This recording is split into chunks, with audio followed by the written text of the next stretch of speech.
जी आप यहाँ? बहन जी भी कह रहे हैं और अंदर आने को भी नहीं बोल रहे हैं। नहीं नहीं, ऐसी कोई बात नहीं है। आइए ना, अंदर आइए।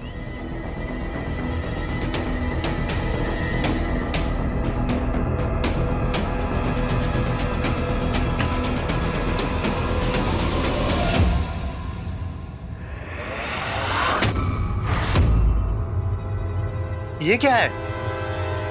शादी का जोड़ा? पर ये क्यों बहन जी? मेरी होने वाली बहू के लिए।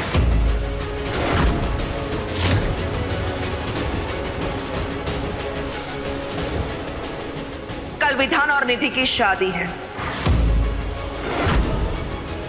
नई बहू के लिए शादी का जोड़ा तो बनता ही है।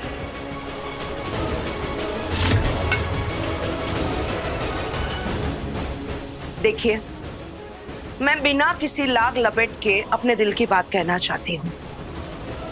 मैं कल विधान और निधि की शादी कराना चाहती हूँ। मैं चाहती हूँ कि निधि विधान की पत्नी के रूप में उसकी जिम्मेदारी ले।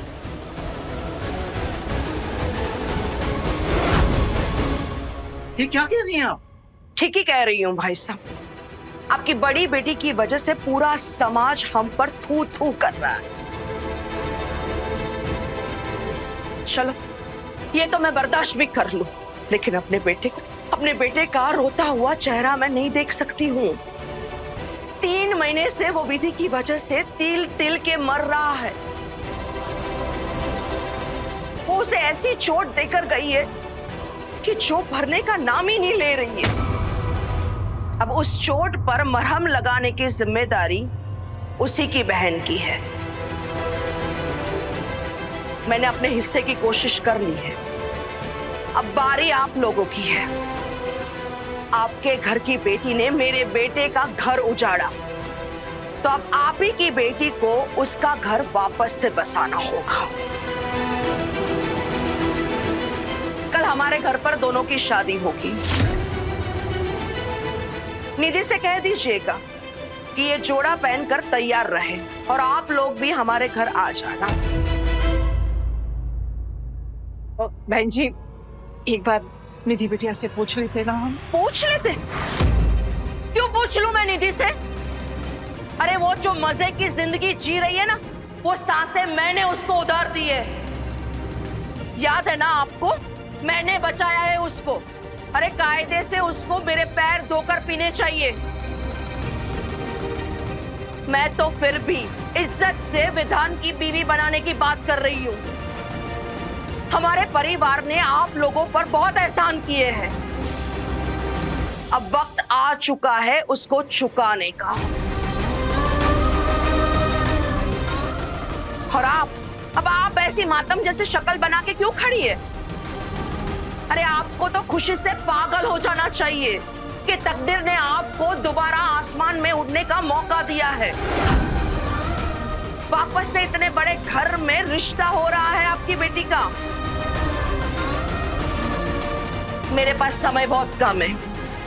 आपकी बेटी का कोई साथ शगुन करना हो तो कर लीजिएगा और कल हमारे घर आ जाना।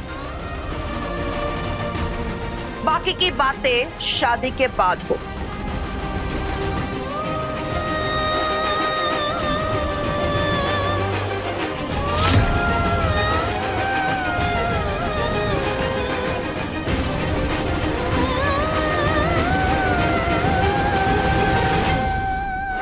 बेटा, अतीत में तुम्हारे साथ क्या हुआ मैं नहीं जानती, पर इतना कह सकती हूँ कि ठीक तो नहीं हुआ।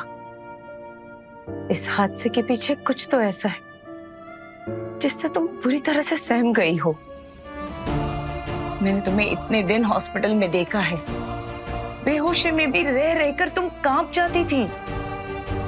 तुम्हारे अंदर एक डर, एक परेशानी थी। तो फिर क्यों उस दुनिया में लौटना चाहती हो? जो भी हुआ है भूल जाओ, अपने अतीत को भूल जाओ। भगवान की दया से सब कुछ ठीक है, तुम सही सलामत हो। जिंदगी ने तुम्हें दोबारा मौका दिया है। नया चेहरा, नई पहचान किस्मत वालों को मिलती है बेटा। ये शायद तुम्हारे पिछले कर्म है, पर अब पुराने जंजालों को, मुश्किलों को अपने चेहरे की तरफ पीछे छोड़ दो और आगे बढ़ो।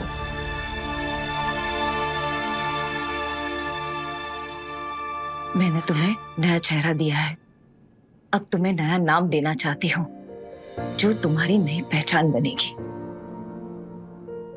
जी हाँ बेटा, शक्ति। तुम्हारा नाम शक्ति। अब इस नाम, इसके अर्थ को जीना शुरू कर दो और उस डरी सहमी विधि को अपने अंदर से निकाल फेंको। तुम शक्ति हो, अपने आप में सक्षम, मजबूत, मां दुर्गा की तरह शक्तिशाली, जिसके सामने राक्षस तो क्या, देवता भी घुटने टेक देते हैं। मैं हमेशा तुम्हारे साथ रहूंगी। तुम मुझे अपनी मां मान सकती हो। मां जिसने तुम्हें जन्म तो नहीं दिया, पर तुम्हारे जीवन को नया आयाम देगी। कल तुम डिस्चार्ज होने वाली हो, फिर तुम मेरे साथ मेरे घर चलोगी। तुम्हें किसी चीज की कोई फिक्र करने की जरूरत नहीं है। ओके? घनश्याम,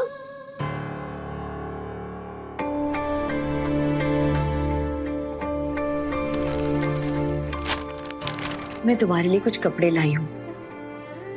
कल तैयार हो जाना अपनी जिंदगी की नई शुरुआत के लिए। हम साथ अपने घर चलेंगे।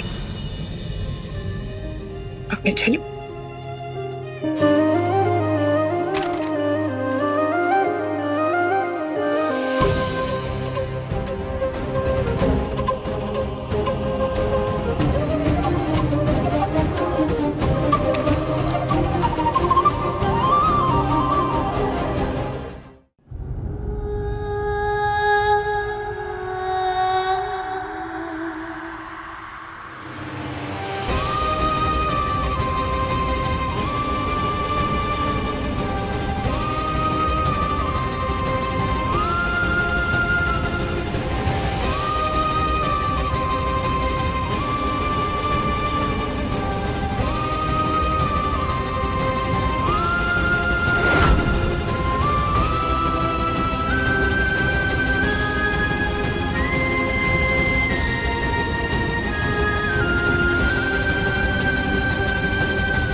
हे भोलेनाथ, हम कैसे अपने विधान जी को बता पाएंगे कि हम ही उनकी विधि हैं।